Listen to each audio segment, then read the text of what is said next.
So the reason I created this platform is for days like this. I'm gonna keep it a buck. Anybody that know me, they just know I'm a lover of music. I've been a lover of music since I was a kid. These two dudes I got today, I used to jam to their music on a school bus in middle school. Everybody from Pensacola know about Inglewood, Cobb Center, Fricker Center, them dances. This was the soundtrack. Had to bring it back to the Sunshine State. Had to come back to their home. Had to represent with the legends. One Thrill the Player, one Fast Cash, better known as the 69 Boys. For sure, man. OG Blessed Thrill. to be here. Appreciate Fast it. Cash. What's up with y'all? What's up, Man, out here doing it, living one day at a time, one step at a time. That's what's up, man. Y'all boys still on the road. Y'all just had a show recently, didn't it? Oh yeah, man, we've been blessed, man. The fans over the years done kept us working, you know, and in radio, when they switched from the format of classic soul and R&B to classic hip hop and R&B, that opened a lot of doors for a lot of legendary artists to get back out here and do their thing. Okay. Yeah, man. I know you put the shows together, but bruh, y'all our performance off the chain. I caught y'all at the 21 Savage birthday party. I was amazed. I can't do that. I can't do that. But y'all boy will give some energy out there, man. Thank you, man. Y'all really on it. All right, man. So today we gonna run down some of these hits, but before we get to that, how y'all meet, man? Man, well, initially the record company, which was JNCC, moved down to Orlando. Okay. It was the Chill Deal Boys. And then we partnered with a company, Rip It Records, Okay. which was the grandson of, you may remember the convention called Jack the Rapper. Jack the Rapper. Yeah, so that was the grandson, and we moved down, I moved down as a writer for the clique, Okay. a writer of the production team.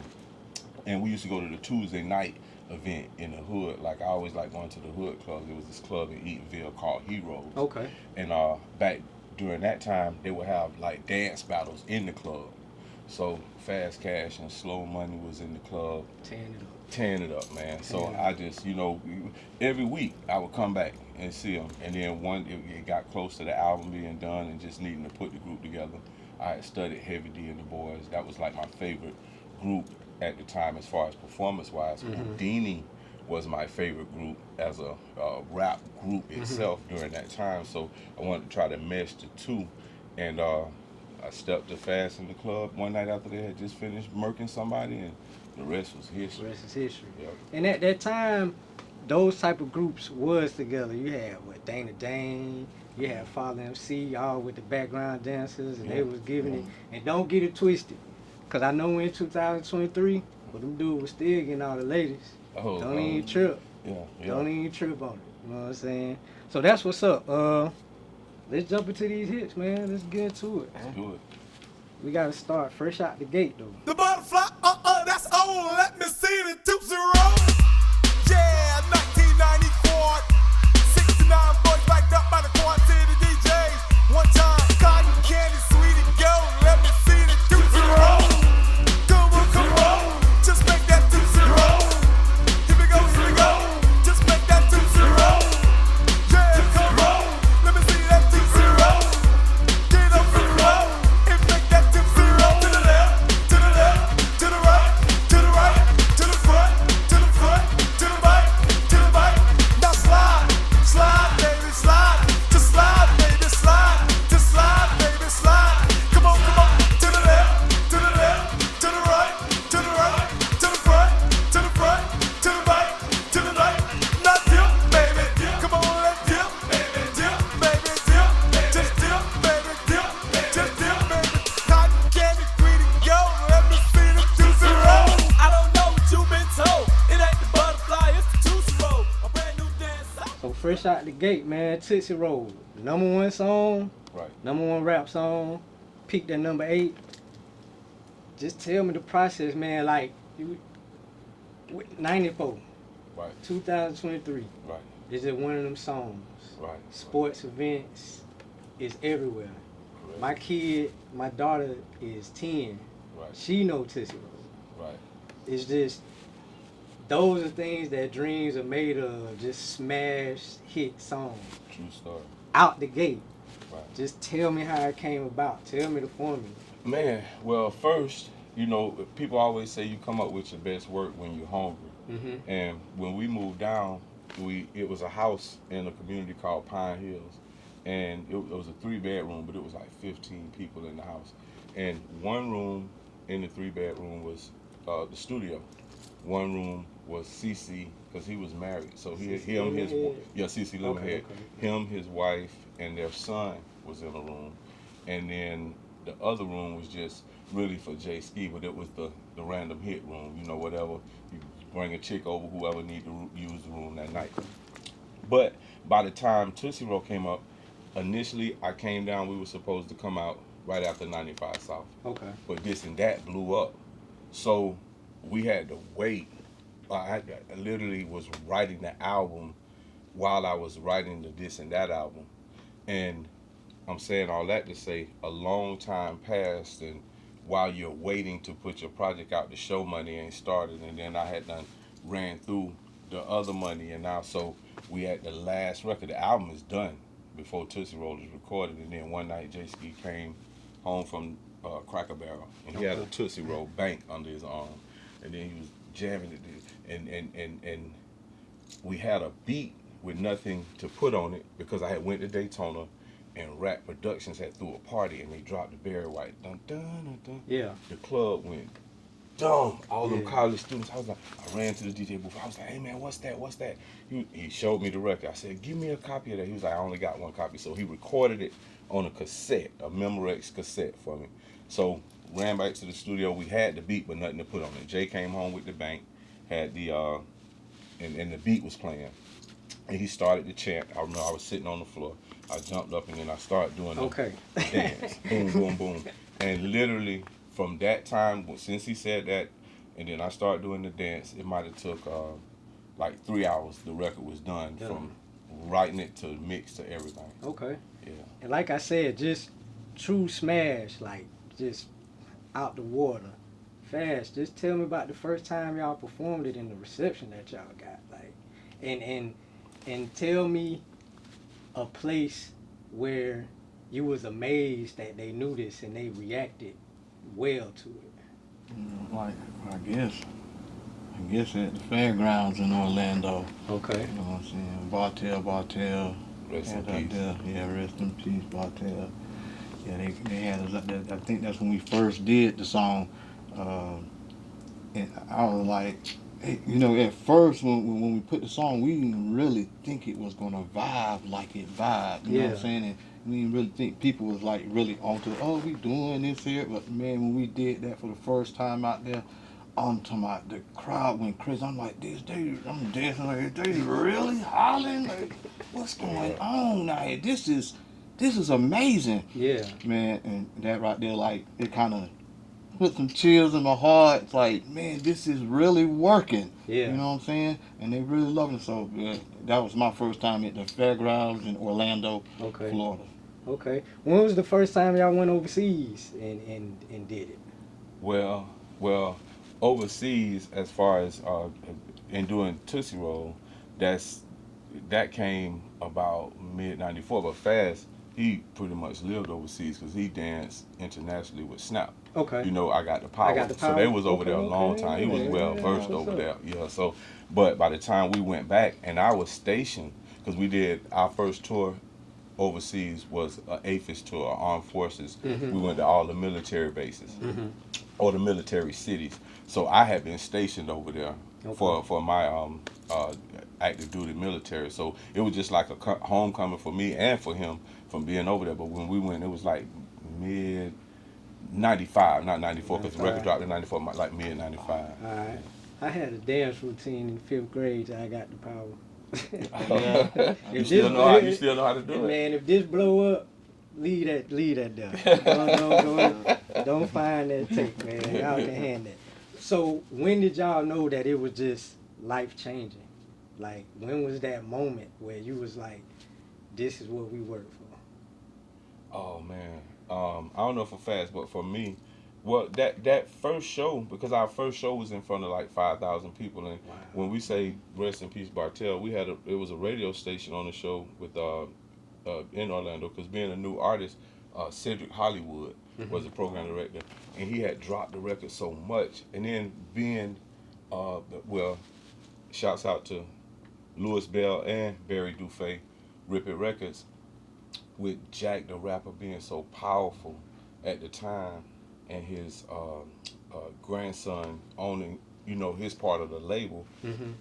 It just, the record bled so fast, and we were on stations. Now we might show up to a city and we supposed to have a show, the doors locked, the chain on the door, ain't nobody even know about the show, but the record jumping on radio. So after you're doing the show in front of 5,000, it's sort of like starting your career with a huge record.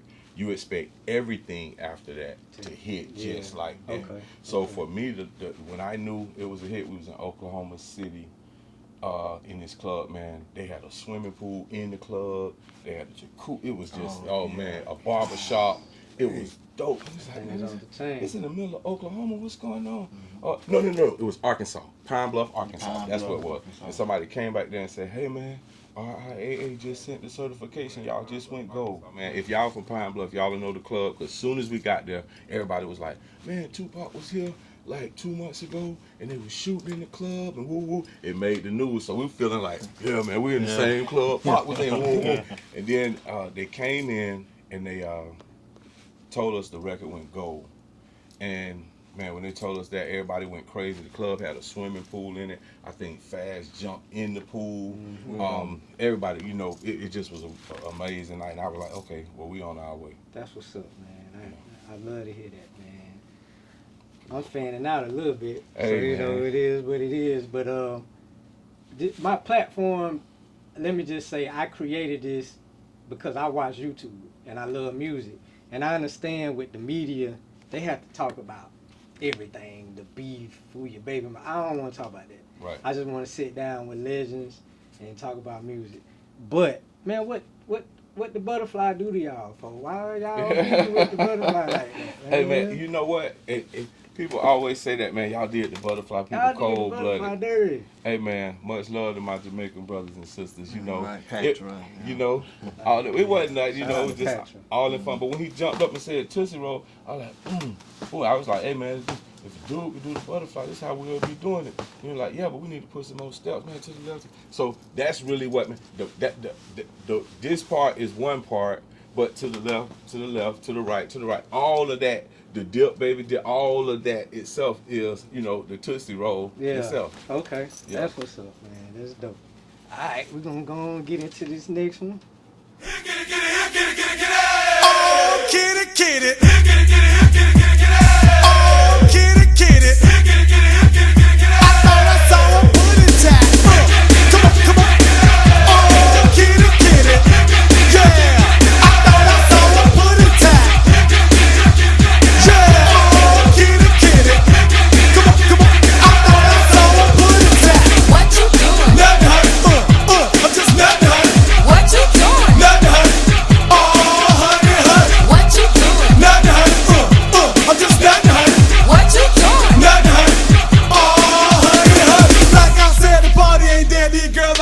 Girl, stop trying to be smooth. Wait for a brother to make the first move.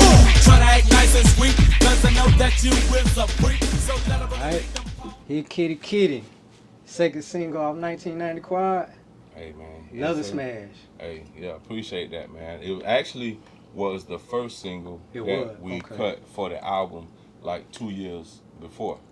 CeCe Lemonhead had an album called I forget what the album was called, but the single I had on there was called Take It Off.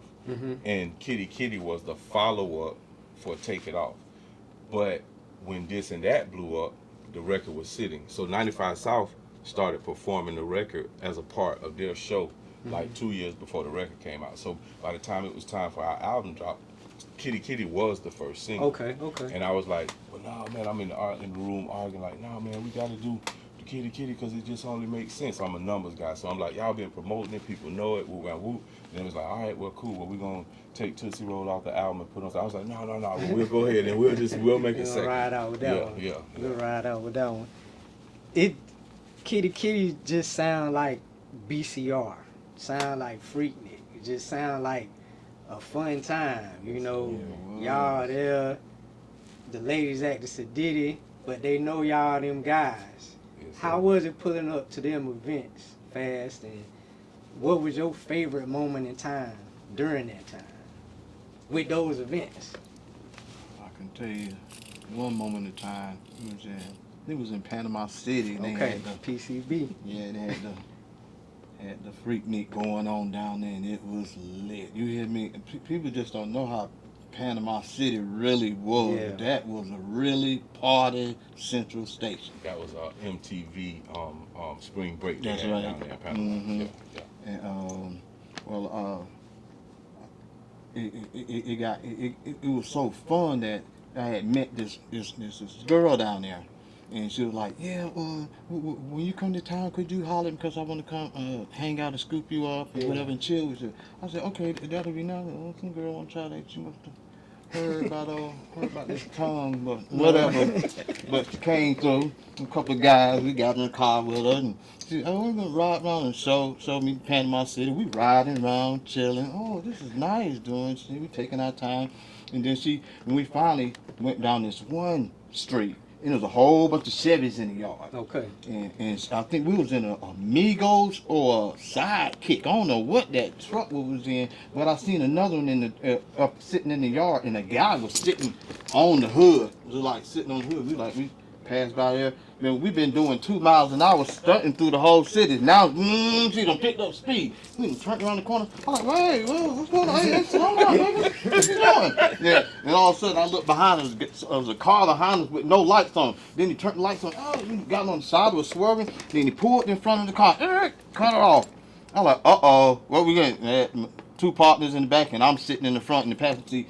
Dude jumped out the car, walked straight up to the window, punched through the window, punched the girl in the face. Boom! They were fighting. Oh, they were tussling. Then he tried to grab the keys. So I said, oh, no. I'm way out here. I don't know what I said. Hey, let me get these keys. And then the dude said, I told her she could come see you, but don't bring you to the house. What? I was like, oh my God, so these girls just risking it all. You understand what I'm But saying? y'all was some bad boys, though. That's man. what I was saying. That's what I said. Y'all really was like, oh man, we Y'all is was off some the bad chain. This dudes, girl man. don't even care. Yeah, that's tough. So That's tough. That's tough, man. I used to be That's tough. sitting at the hotel, them cats come back and tell me them stories. My mouth like the cat on the cartoon. My tongue just roll out like a carpet. I be like, what? Who trying to live like that? What you know what I'm saying? It was wild. Y'all some bad dudes, man. Yeah, like yeah. y'all, Kitty, Tootsie Roll. Y'all like golden boys now. yeah, Hey, man. yeah. Y'all making it Let's do what Fighting it do. back then, Yes, yeah. sir. All right, let's jump into this third one. Boy, that's crazy. I wasn't expecting that one.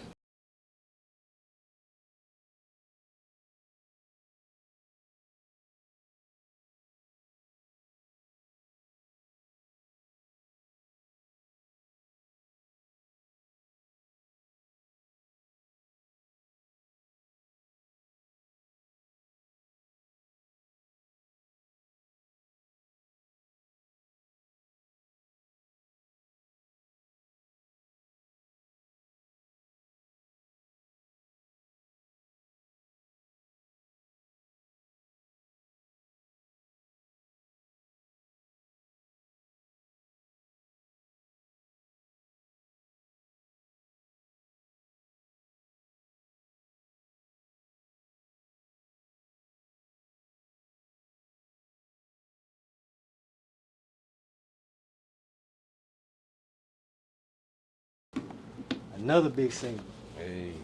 Y'all got the Midas touch, man. Hey man, it's a gift, man. God, that I really have to keep saying that because you know, when you make a hit, some people may say it's luck, but when you're blessed to do it back to back, that's like a formula. And for me, the formula has always been to try to make the next person feel what the words are saying. So when they sing it, it feels like they're singing their song. Okay. And I think a person can only write the lyrics, but to get someone in Hawaii and someone in Japan and someone in Florida and someone in New York, someone in Georgia to like something at the same time, that's divine.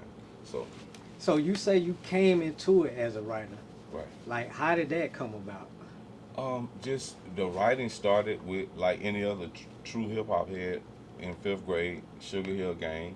and then just writing raps on that. And then I went into the military, but I still would always write raps because everybody's dream was to be a rapper. Yeah. And then, you know, just always being a writer. Now, initially, my goddad, Big Al, we had the largest independent retail store in Jacksonville, Florida. So I came into the music part from the business side. So even though I was still always a writer, I learned how distribution worked. I learned how retail worked. I learned how, and then Uptown would send their artists down.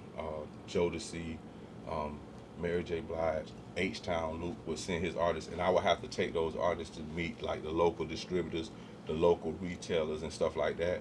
You know, feed them if they was hungry, hadn't had a chance to eat. So I learned a lot about how the business worked before I ever even released the record. So a lot of my experiences and what I was learning, I could put into lyrics and make it more relatable, a universal, relatable type sound. That's what's up. I don't think people understand how big your pen game was back in the day. Like you crafted a lot of hits outside of 69 Boys. Right. Now even with that, y'all had a dope family. 95 South, this and that, Right. Quad City DJs. What was the family dynamic like with them when y'all was going on the road and doing shows and just being around each other? Well, at first, yeah, fun, because it's exciting. Everybody doing something like really for the first time. Everybody got tour buses. We headed out. Man, I think that was like really a real part of the excitement of what we had going on, at least with Tin Cans and Quad City DJs, 95 South, 24K, 69 Boys. Yeah, it was like, I just liked it because it was a clique thing, and we had a group and everybody knew each other, and we all out on the road at the same time doing what we love. So man, I mean that was like the best. That was the best. Mm-hmm. Yeah, I could see that, man. Like we listened to all y'all music growing up, and like you could tell it was a family dynamic. Y'all was all in the videos. Y'all had the routines. My boy Thrill came play on the Freak Me.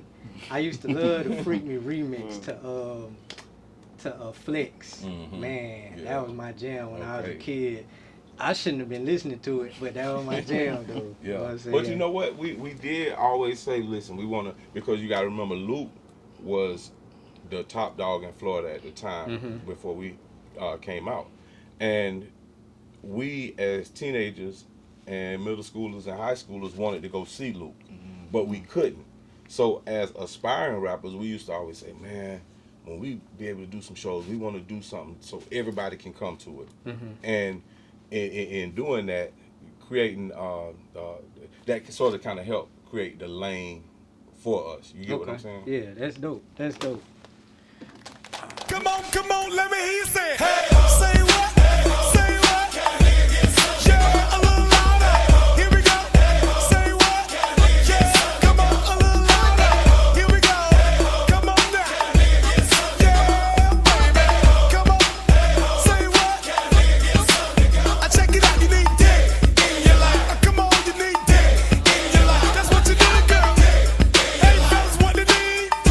In your life. I break it down. And you need some dick. And you need some dick. And you need some dick. And you need some dick. You need dick in your life. All the fellas, check it out. Check it out. Shut up and jump in your geostorm, cause you ain't going home till the early morn. See tonight, you and your friends is coming with me to the Comfort Inn.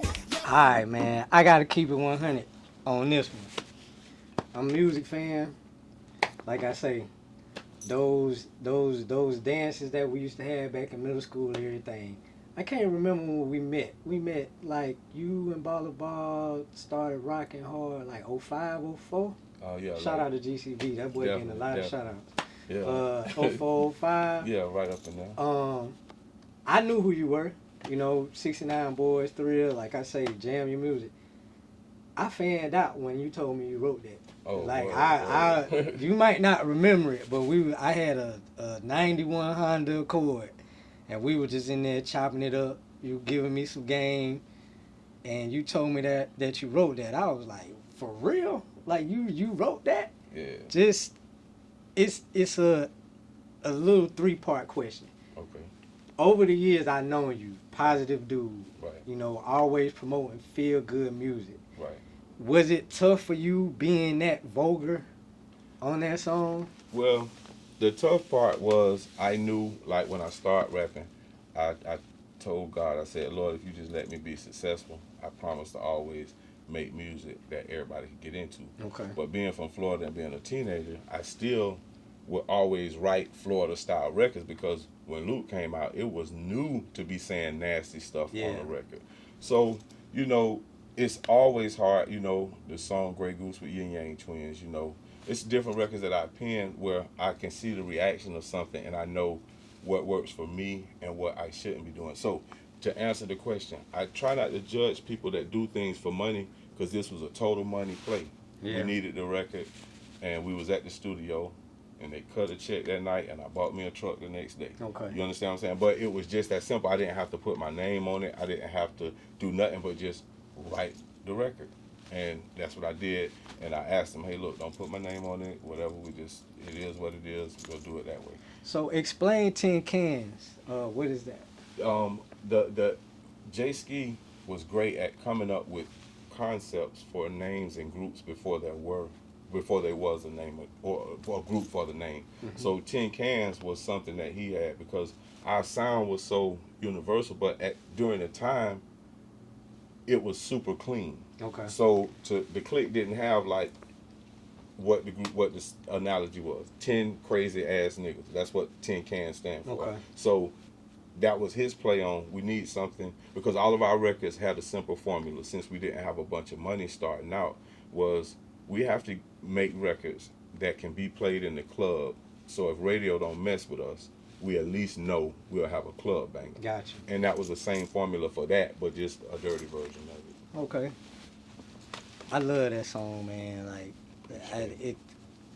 when I went to school and lived in Tallahassee, it's not one that they play every time when they got a Florida mix, but when they did, I was one of them drunk dudes pointing at her like, you need to, you know, I was one of them guys, man. Straight up. I appreciate that one, folks. Yes, sir. I really like that song. Appreciate it. All right. Got some chips and dip, baby. Too late to sip, baby. I'ma leave the club at 4:45. And all I wanna see when I hit the door is 12 things from the criminalist and it go a little something like this.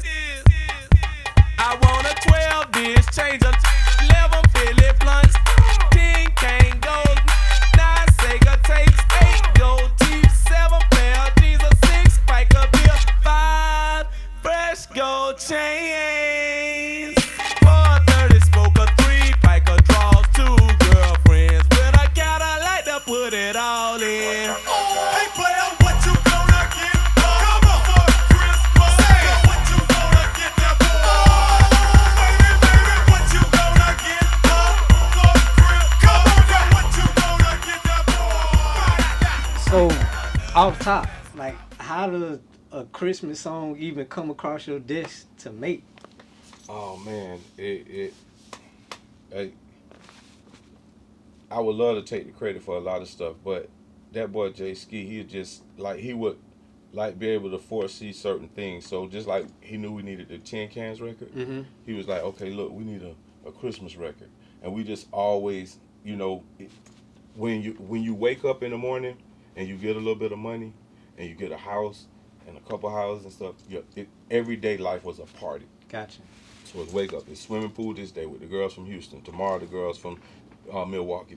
Saturday the girls from California. They're gonna stay till Thursday next week. You know what I'm saying? So that was life every day. That sounds So like Fast Alley right there. yeah. So we picked but the records are really coming from that. And around Christmas time, man, the girls sitting in there talking about what they want. The girls from Winter Park, all the girls, I want this for Christmas, I want that, and it was just a constant flow of making records from general conversation, and that's how that one came about. That's dope. That's real dope. It's 3 songs I need to hear to get me in the Christmas spirit. Of course, Silent Night by the Temptations. Right. I love What Do the Lonely Do by the Emotions. Right. That's one of my favorite Christmas songs. And What You Want for Christmas. I love it. Okay. I want to know, at that time when that song came out, it wasn't like today. Right. We got Outkast, we got T.I., we got Bun B. The South is